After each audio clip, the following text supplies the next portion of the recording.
मधुर मनोहर अतीव सुंदर ये सर्वविद्या की राजधानी राजधानी।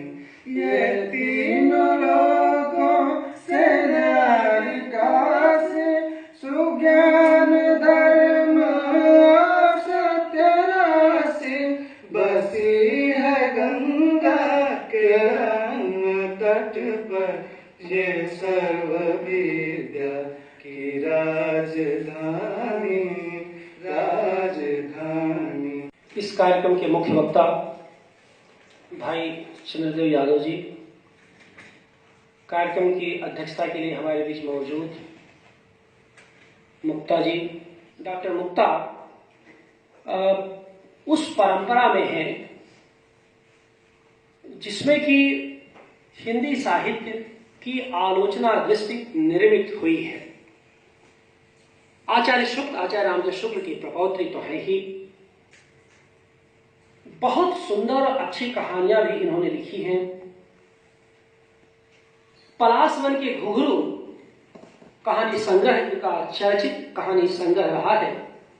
और जो सबसे बड़ी बात यह है कि आचार्य रामचंद्र शुक्ल की इन्होंने बहुत ही प्रामाणिक जीवनी भी लिखी है। अर्थात यह नहीं कि अपनी विरासत ने तो इनको दे दिया, लेकिन इन्होंने अपनी विरासत को नहीं पहचाना, ऐसा नहीं है। तमाम लोगों को विरासत मिल जाती है, लेकिन वह अपनी विरासत से बहुत विरक्त हो जाते हैं। मुक्ता जी अपनी विरासत से विरक्त नहीं, अनुरक्त लेखिका है। इस रूप में हम इनका स्वागत करते हैं, अभिनंदन करते हैं। बहुमुखी प्रतिभा के धनी डॉक्टर मुक्ता जी, जो कि इनकी कहानी संग्रह के बारे में आप लोगों को प्रोफेसर श्री प्रकाश शुक्ला ने परिचित कराया। इनकी कविता संग्रह भी है, प्रेम खड़े हुए शब्द। यानी साहित्य की विधा का कोई ऐसा कोना नहीं है जिस पर कि मुक्ता जी ने अपनी लेखनी न चलाई हो।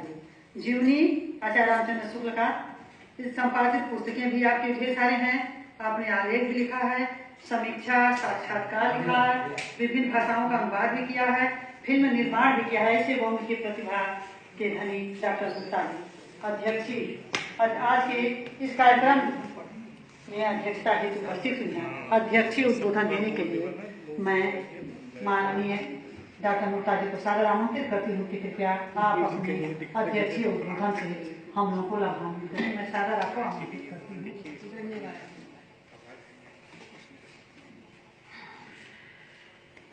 निरंजन सहाय जी, प्रोफेसर गुरचरण सिंह जी, प्रोफेसर चंद्रदेव यादव जी और इसके समन्वयक श्री प्रकाश शुक्ल जी और चंपा जी। अभी आपने मित्रों सबके वक्तव्य सुने। भोजपुर जनपद और प्रेमचंद, उसका करीब करीब हर पक्ष हमारे वक्ताओं ने आपके सामने रखा है। निरंजन सहाय जी ने जो बहुत अच्छा पक्ष चुना उनका शिक्षा का, और करीब करीब हर पहलू पर उसके इन्होंने अपने विचार व्यक्त किए। इसी संदर्भ में मैं बस उसमें थोड़ा सा और जोड़ना चाहती हूँ कि उनके एक शिष्य थे मजरुल हक प्रेमचंद जी के। उन्होंने भी अपने अनुभव लिखे हैं अपने अध्यापक के लिए। उन्होंने उसमें एक तो आपने जो बात बताई वो उन्होंने भी उस बात को लिखा कि वो किस तरह कक्षा में आते थे, या जब इंस्पेक्शन वगैरह होता था तो तभी जब सब लोग बहुत टिप टॉप, जब उनके गुरबच्चन सिंह जो उनके प्राध्यापक थे, उनका निर्देश होता था कि सब लोग सारे शिक्षक बहुत ढंग से आए, आज इंस्पेक्टर आने वाले हैं। लेकिन उनके जो एक अपना जो अंदाज था प्रेमचंद का, वो उसी तरह रहते थे और उसी तरह आते थे। जब कक्षा में भी वो जो अपना विषय है, एक जो पूरा का पूरा एक अध्यापक का जो एक पूर्ण अध्यापक का रूप होता है वह प्रेमचंद जी में था, क्योंकि उन्होंने इतना, उनका विविध ज्ञान का इतना पक्ष था, और जब भी वो समाधान करने लगते थे तो जिस विषय को चुनते थे उसी ओर बढ़ते जाते थे। तो सहाय जी ने इस पर बहुत प्रकाश बहुत अच्छे से डाला। एक बात और मजरूल हक ने कही है, उन्होंने ये बात लिखी है कि वो जब इतिहास का पक्ष लेते थे, इतिहास पढ़ाते थे जिस समय, तो उस समय वो बड़े इस बात को निर्भीकता से अपने छात्रों से कहते थे कि यह जो है, ये इतिहास जो है यह अलग से जोड़ा गया है, यह इतिहास में नहीं है बच्चों, ये इतिहास में नहीं है, यह ऐतिहासिक पक्ष नहीं है, इस झूठ को गढ़ा गया है। आज के संदर्भ में ये बहुत ही महत्वपूर्ण है, मैं आप लोगों के लिए कह रही हूँ, क्योंकि यह बात आप लोगों के ही समझने के लिए है। क्योंकि हमेशा जो भी इतिहास है, जरूरी नहीं है कि जो यथावत है वही हमारे सामने रखा जाता है। जो लिख रहा है या जिस तरह की परिस्थितियां हैं, वह सब कुछ इतिहास को तोड़ मरोड़ भी देती हैं। और ये बहुत ही विशेष बात जो मजरूल हक ने इस बात पर इशारा किया, और ये भी कहा कि जब वो समझा लेते थे कि देखिए असलियत यह है और यह पक्ष उसमें जोड़ा गया है, यह पक्ष नहीं है, लेकिन बच्चों तुम अपनी किताब में वही जो कॉपी या परीक्षा में वही लिखना जो तुम्हारी किताब में लिखा, और अगर आप ऐसा नहीं करेंगे तो जाहिर है कि आप फेल हो जाएंगे, आपके जो नंबर हैं वो काट दिए जाएंगे। तो एक किताबी परीक्षा देना एक अलग बात है, और एक जीवन की परीक्षा में सम्मिलित होना बिल्कुल उससे अलग बात है।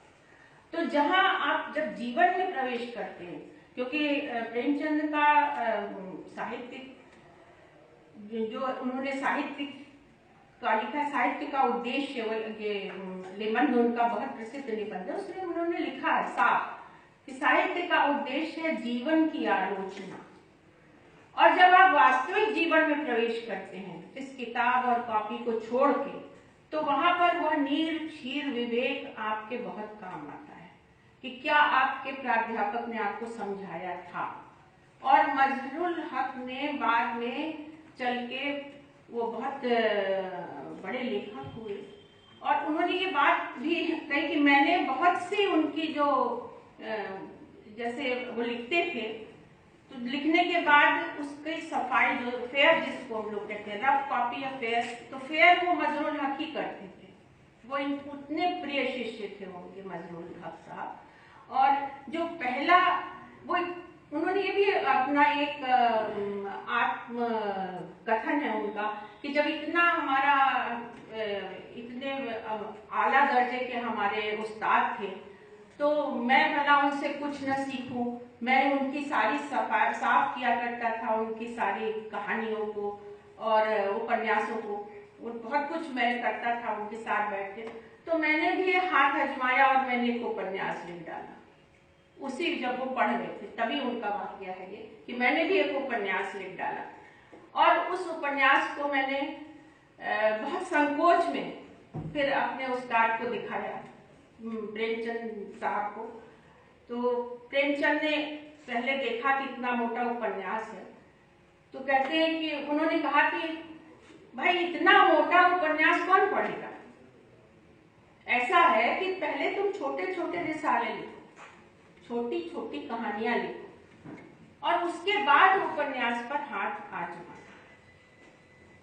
तो लेखन में ये बात भी बहुत काम करती है। जब आप लेखन शुरू करते हैं या जिसको रचनाधर्मिता, जब रचनात्मक लेखन में आप आते हैं, तो आप अभी भी देखिए कि जितने भी प्रसिद्ध उपन्यासकार हुए हैं या कथाकार, उन्होंने जो अपना शुरुआती दौर में कहानियों से शुरू किया है, वो शुरू में कहानियां लिख रहे थे, और कहानियां कुछ लोगों ने तो बहुत उम्र हो जाने के बाद पहला उपन्यास लिखा, ऐसे भी हमारे सामने उदाहरण है।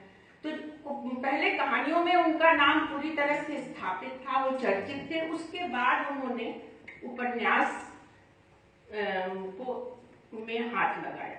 तो उन्होंने एक तरह से अपरोक्ष रूप में अपने शिष्य को यह सीख भी दी कि पहले आप कहानियों से शुरुआत